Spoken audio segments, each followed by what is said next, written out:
আমি কোয়েল কানাডা থেকে। Cook with কোয়েলের ফ্রেন্ডসরা কেমন আছো সবাই? আশা করি সবাই খুব ভালো আছো।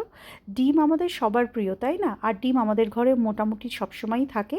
তো ডিম দিয়ে চটপট ঝোল আমাদের যে কোনো ব্যস্ত দিনে বা যেদিন রান্না করতে ইচ্ছা করে না, তো আমরা মোটামুটি করে থাকি। তো আমি সেই রকমই একটা রেসিপি তোমাদের সাথে শেয়ার করব, ব্যস্ত দিনের ডিমের ঝোল।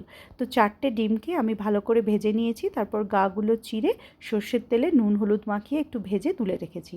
সেই একই তেলে প্রথমে জিরে, শুকনো লঙ্কা আর গোটা গরম মশলা ফোড়ন দিয়ে তার মধ্যে কিছুটা রসুন কুচো দিয়েছি, কিছুটা পেঁয়াজ কুচো আর দুটো আলুকে ডুমো ডুমো করে কেটে নুন হলুদ দিয়ে একই সাথে ভেজে নিয়েছি।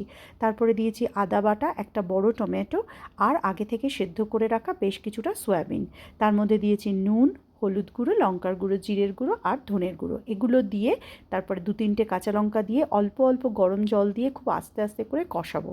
কষানোটা যেন খুব ভালো হয়, তবেই টেস্টটা কিন্তু ভালো আসবে।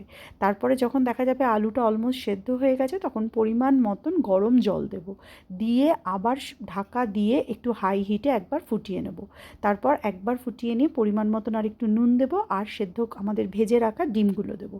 দিয়েও বেশ কিছুক্ষণ নাড়াচাড়া করে যখন দেখবো যে ঝোলটাও একদম ঘন হয়ে এসছে আর আলু সেদ্ধ হয়ে গেছে, তার মানে রেডি। উপর থেকে ঘি, গরম মশলা ছড়িয়ে গরম ভাতের সাথে পরিবেশন করব। তোমরা প্লিজ ট্রাই করো, জানিও কেমন লাগলো।